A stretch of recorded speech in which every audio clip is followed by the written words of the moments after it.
Hi, my name is Edie Trautwein and welcome to my show Downtime. Downtime is an exhibition of textiles, fiber, jewelry, and sculpture made during my downtime between March 2020 and January 2022. Welcome in.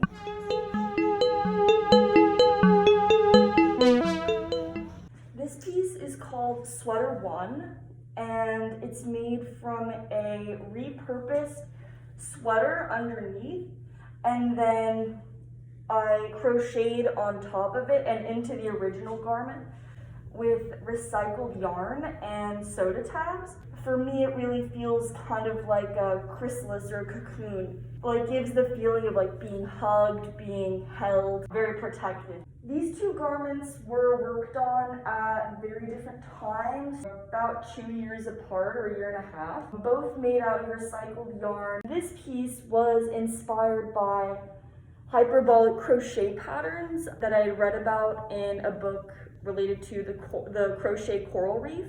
Using those patterns and making loose abstract pieces, I connected them at the seams to see what kind of shapes emerged. I thought that it was really interesting how it came together. And I made the sleeve out of Mobius strips, and that sort of goes into this idea of math and science and handcrafting together to create something really unique and interesting. And this piece, I wanted to see what I could do with the yarn I had lying around. I crocheted in a little E right here for my name. I ended up crocheting into it these strips of orange and purple to sort of bring it together and to make it fit better as well. This dress is one of the more theory-heavy pieces in the show. It was a recycled dress that I found at a thrift store, embroidered with recycled yarn that I'd been given. It's embroidered with notes that I took during a history of consciousness seminar last quarter. I was really playing around with the idea of women's work, marginalized labor, marginalized forms of art, the way that learning can be a practice and how you know something is different than what you know. Women have sort of been subverted in academia and different practices of making. I wanted to bring those two together. It's specifically inspired a bit by the novel What Is to Be Done by Nikolai Chernyshevsky, of Linda Zarelli, Judith Butler, and Karl Marx. This sweater has a really long history. I began working with the initial yarn when I turned 19. I made this really crazy sweater that was unwearable. So I unraveled that sweater and I made something else. And then 2 years later, I unraveled that.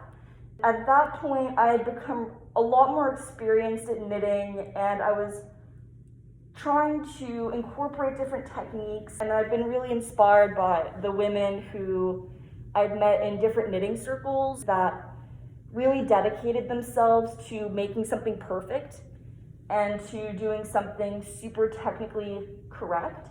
So I began working off of a raglan pattern by Jessie Mead, and the raglan means that it's seamed at the shoulders, and I used all of the yarn from the initial project. I put it into a really large ball, so I wasn't able to predict what colors would come up. What emerged were these interesting, improvised patterns, bringing my own sort of spin onto it, and all the initial colors were inspired by Arshile Gorky's The Waterfall. This is the road trip top, and it is made from yarn scraps from the Fabrica Collective in Santa Cruz. I wanted to challenge myself with this piece to not only work specifically with the materials that I had gotten from the Fabrica, but also give myself a time limit.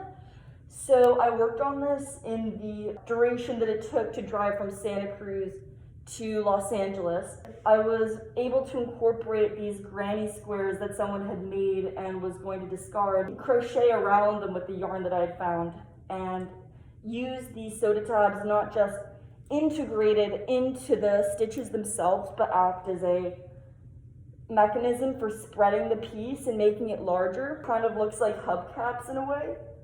This is the first necklace that I made for the series. All of the necklaces are named after the initials of my friends. These pieces feature macaroni as an affordable art project in Santa Cruz where they go around and make free crafts around the city. And one day the theme was macaroni art. I made all of these bracelets and these 2 necklaces at that event. They were just fun and funky, really playful. I had a lot of fun making them. This is the first necklace set in the Labor Day series. This one features a plastic bone that I found at the flea market at Sub Rosa, along with a safety alarm that my grandmother gave me. And the safety alarm, it kind of reminded me of the meaning of safety and like products oriented towards like individual safety. This is a paper mache mask that I made in July of 2020 out of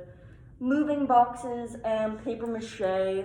We collectively, my housemates and I, had a ton of boxes. So this sculpture was kind of a way of having fun and transitioning into a new environment. That really informed a lot of this piece, and it's one of 2 paper mache sculptures made out of the same materials. And there are several necklaces in the collection that are named after teeth.